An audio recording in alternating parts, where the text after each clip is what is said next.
Welcome back, students. Today I am going to discuss about the magnetic field due to a current carrying wire. ये formula सबसे पहले Biot and Savart ने दिया था, तो इसलिए हम उनके ऑनर में इसको जो है बायोट सेवर्ट लॉ भी कहते हैं। इसमें मैंने एक करंट एलिमेंट लिया है, थोड़ा मैंने ब्रॉड करके बनाया है, इसको थोड़ा थिक है, तो ये आपको दो लाइन अलग अलग दिख रही होंगी। एक ही वायर को थोड़ा मैग्नीफाई कर लिया है हमने। इसमें करंट आई फ्लो होता है और इस करंट एलिमेंट की वजह से at a point P which is at the distance R from this wire you have to calculate the magnetic field. अब सवाल ये पैदा होता है कि आप करेंगे कैसे, तो उसके लिए हम इसको छोटे छोटे हिस्सों में डिवाइड कर लेंगे, फिर उनको बाद में सम अप कर देते हैं। ये तरीका होता है करने का इसके। अगर ये वायर स्ट्रेट होता तो करंट की डायरेक्शन में ही डीएल होता आपका। डीएल जो है स्मॉल एलिमेंट मैंने इस पर लिया है, लेकिन चूंकि ये वायर आपका क्रूक्ड है, ये बेंडेड वायर है आपका, ये स्ट्रेट वायर नहीं है, तो एट दिस पॉइंट जो टेंजेंट होगी that will gives you the direction of the current element. इसलिए मैंने इसको लिखा है आई डी एल। डायरेक्शन करंट की ली जाएगी, मैग्नीट्यूड डीएल का लिया जाएगा। ये एक यूनिट वेक्टर है अलोंग आर, क्योंकि आपको पता है जैसे जैसे आप यहाँ से दूर होते चले जाएंगे, ये कॉमन सेंस ही डिक्टेट करती है कि मैग्नेटिक फील्ड भी आपका जो होगा वो कम होता चला जाएगा। अब मैग्नेटिक फील्ड की डायरेक्शन जो है मैंने यहाँ पर ऑलरेडी लिख दी है। क्रॉस का मतलब ये है कि मैग्नेट जो ये जो है आपका फील्ड जो है into the plane of the paper है। ये कैसे हमने कैलकुलेट किया, उसके लिए बड़ा सिंपल सा तरीका है। डीएल की डायरेक्शन में आप अपनी अब आप अपने थंब को करके आप ये समझिए कि ये आपका करंट जा रहा है, तो आप इसके अराउंड अपने फिंगर को कर्ल करिए, तो जो फिंगर के कर्ल की डायरेक्शन होगी that will gives you the direction of the current. ये एक रूल है इसको निकालने का। तो आपका करंट जो है यहाँ पर इस डायरेक्शन में है, इसके अराउंड जब मैं अपनी फिंगर लेके आऊँगा तो ऐसे होंगी, तो फिंगर इधर से अंदर जाएंगे और इधर से बाहर आएंगे, तो इस रीजन में मैग्नेटिक फील्ड अंदर की तरफ होगा और इस रीजन में मैग्नेटिक फील्ड जो होगा वो बाहर की तरफ आएगा। तो ये तो डायरेक्शन की बात हो गई। अब बायोट सेवर्ट ने ये कहा था, जैसे मैंने अभी बताया कि जितनी डिस्टेंस ज़्यादा होगी, आप जितनी दूर होंगे इस वायर से, ऑब्वियसली उतना कम आपको फील्ड मिलेगा। मतलब ये है कि your magnetic field should be inversely proportional to the distance from the wire which is R. दूसरी कॉमन सेंस ये डिक्टेट करती है डीएल का लेंथ जितनी ज़्यादा होगी उतना ज़्यादा इसमें करंट होगा, बिकॉज आई डीएल जो है करंट एलिमेंट है। जितना हाई करंट होगा, जितना बड़ा वायर होगा, जितनी बड़ी लेंथ होगी, उतना ज़्यादा आपको मैग्नेटिक फील्ड मिलेगा। तो ये इसके डायरेक्टली प्रोपोर्शनल हो जाएगा आई डीएल के। तीसरी चीज़ जो निकल के आई थी वो ये थी, और ये एक्सपेरिमेंट से निकल के आई थी, कि जब पॉइंट पे एग्जैक्टली लाई करता है वायर के ऊपर, तो मैग्नेटिक फील्ड इस वायर की वजह से ज़ीरो हो जाता है। जब पॉइंट पे खुद इस वायर के ऊपर रखा जाए तो मैग्नेटिक फील्ड जो होगा वो ज़ीरो हो जाएगा, या इस वायर के अपोजिट डायरेक्शन में रखा जाए तब भी मैग्नेटिक फील्ड ज़ीरो हो जाता है। और मैग्नेटिक फील्ड जब एग्जैक्टली परपेंडिकुलर होता है इससे, तो तब आपका मैग्नेटिक फील्ड मैक्सिमम होता है। ये प्रॉपर्टी होती है साइन थीटा की। इसका मतलब ये है your magnetic field will also proportional to the sine theta, and where theta is the angle between current element and the distance R. Okay, point P की जो डिस्टेंस है आपकी।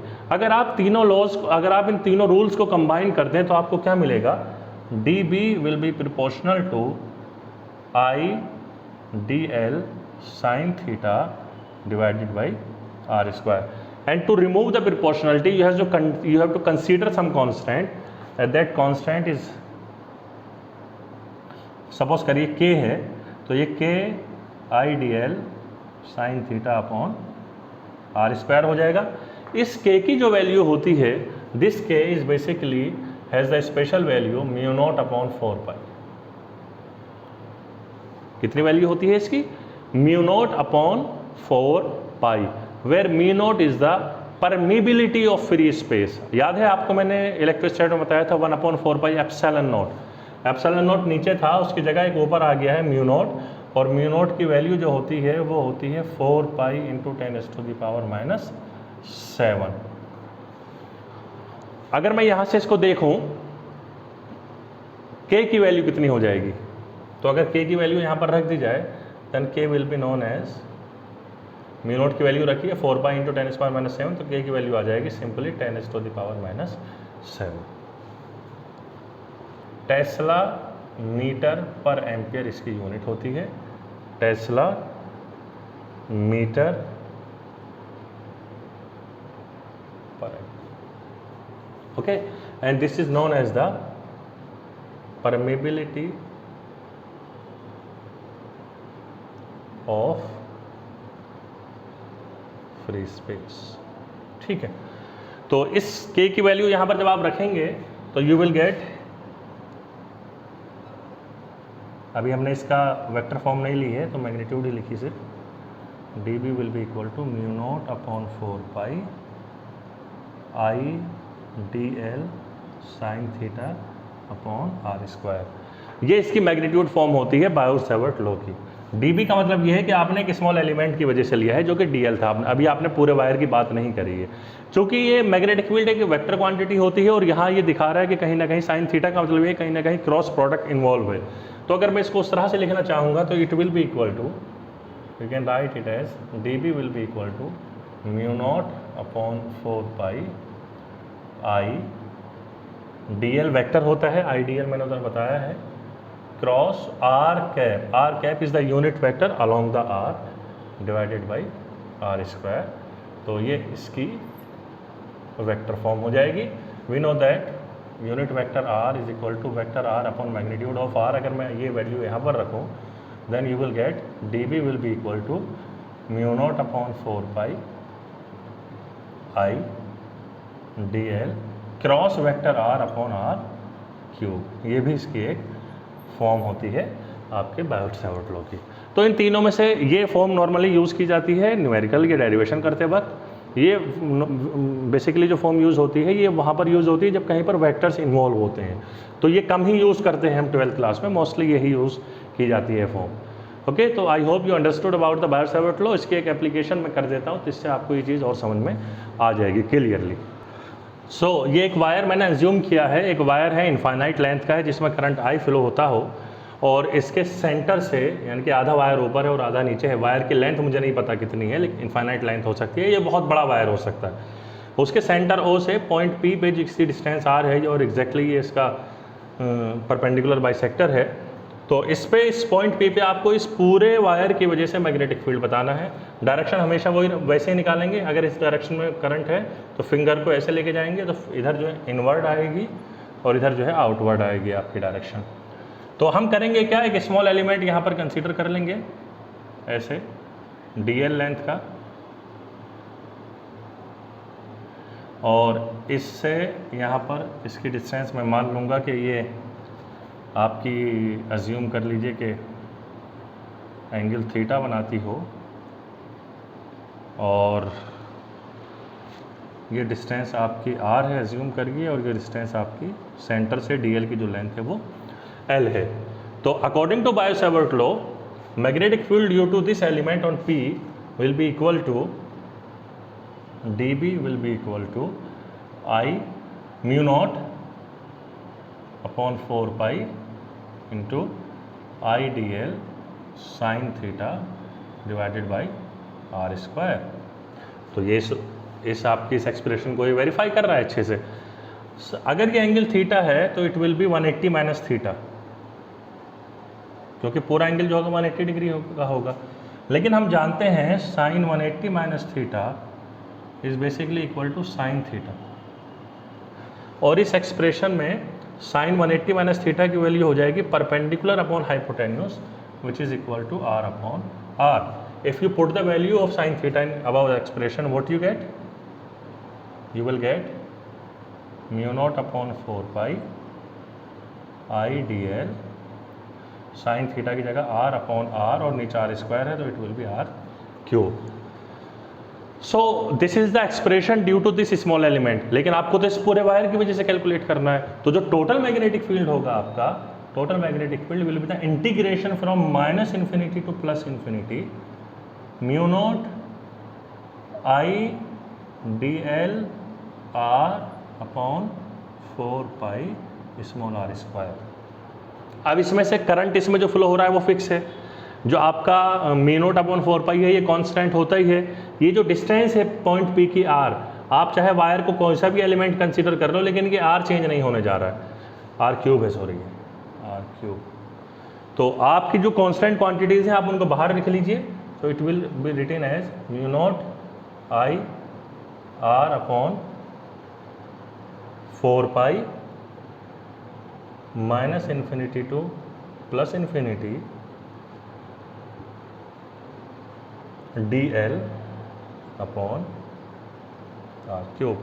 dl वेरिएबल है क्योंकि ये लेंथ कितनी है वो फिक्स नहीं है, ये कोई ज़्यादा कम भी ले सकता है और आपको आइडियली पूरे वायर की लेंथ लेनी है और ये जो r है अगर dl की पोजीशन शिफ्ट होगी तो r भी अपनी वैल्यू को चेंज करता रहेगा, तो ये भी आपका कांस्टेंट नहीं है, वेरिएबल है। इसके बाद जो आपका एक रूल होता है इंटीग्रेशन का कि अगर आपका इंटीग्रेशन जो होता है वो इवन फंक्शन हो या सिमेट्रिक हो। सिमेट्रिक का मतलब ये है कि आधा वायर इधर है तो आधा इधर है, तो आप 0 से लेकर इन्फिनिटी तक वाले को निकाल लीजिए और फिर उसका ट्वाइस कर दीजिए। भाई आपको पूरा वायर लेना है माइनस इन्फिनिटी से प्लस इन्फिनिटी, और दोनों वायर जो है दो हिस्सों में बटा हुआ है, ओ से इधर आधा वायर है, ओ से उधर आधा वायर है, तो आप उस आधे का निकाल के ट्वाइस कर दोगे तब भी बात वही रहेगी। तो मैं वही करूँगा, मेरा जो मैग्नेटिक फील्ड होगा that will be equal to mu naught I R upon 4 pi into twice from 0 to infinity. Integration में पूरा ना लेके इसका लेके इसके ट्वाइस कर दे रहा हूँ, D L upon R cube. Okay, अब R cube R is the hypotenuse, तो हाइपोटेन्यूस की वैल्यू क्या होती है? हाइपोटेन्यूस की वैल्यू होती है R square will be equal to L square plus capital R square. तो आर की वैल्यू हो जाएगी L square plus R square to the power 1/2, और आर क्यूब की वैल्यू हो जाएगी L square plus R square to the power 3/2। तो अगर मैं ये वैल्यू यहाँ पर रख दूँ तो मुझे क्या मिलेगा जी? This implies that B will be equal to mu naught I R upon 2 pi. अब देखिए इस 2 ने जो है 4 पाई में से 2 को कैंसिल कर दिया है, integration from 0 to infinity D L upon L square plus R square to the power 3/2। अब इस एक्सप्रेशन को अगर मैं देखूं, dl is the variable, length wire की आपको वेरी करनी है 0 to infinity, this r is constant. एक फॉर्मूला होता है इंटीग्रेशन का, ये फॉर्मूला है इंटीग्रेशन का एक, अगर dx upon X square plus A square to the power 3/2 direct formula है ये, आपको इसमें याद करने की जरूरत नहीं है कि ये कहाँ से आया कैसे आया, हालांकि ये प्रूव भी किया जा सकता है मैथमेटिकली, लेकिन ये डायरेक्ट रिजल्ट होता है। यहाँ पर x की जगह l है और a की जगह कैपिटल R है, सेम वही यहाँ पर बन रहा है इंटीग्रेशन, तो मैं इसका इंटीग्रेशन डायरेक्ट ये यूज़ कर सकता हूँ। It implies that b will be equal to mu naught I R upon 2 pi, and integration का वैल्यू आ गई x की जगह है यहाँ पर l अपॉन ए स्क्वायर का मतलब है R square into X square की जगह L square plus R square to the power 1/2, and limits from 0 to infinity already चली आ रही है आपके इंटीग्रेशन में। जब आप ये लिमिट यहाँ पर पुट करोगे, this implies that b will be equal to mu naught I R upon 2 pi, ये तो कांस्टेंट है, आर स्क्वायर बाहर ले लीजिए। जब आप ये इंटीग्रेशन लिमिट पुट करोगे तो ये 1 - 0 आएगा, जब आप इन्फिनिटी रखोगे तो 1 आ जाएगा, और जब आप 0 रखोगे तो 0 आ जाएगा। तो ये आपका 1 - 0 will be 1, therefore magnetic field will be equal to, एक आर से एक आर कैंसिल हो जाएगा, mu naught I upon 2 pi R. This will be the magnetic field due to this infinite length of wire at point P, and it is just equal to mu naught I upon 2 pi r। अगर semi infinite हो, यानी कि नीचे का wire अगर आप काट के हटा दो तो आपको इसका आधा करना पड़ेगा एक्सप्रेशन का। तो फॉर सेमी इनफाइनाइट वायर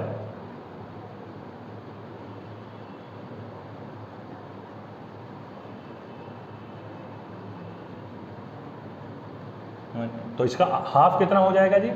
इसका हाफ हो जाएगा mu naught I upon 4 pi R. So this is the very important application of Biot-Savart law.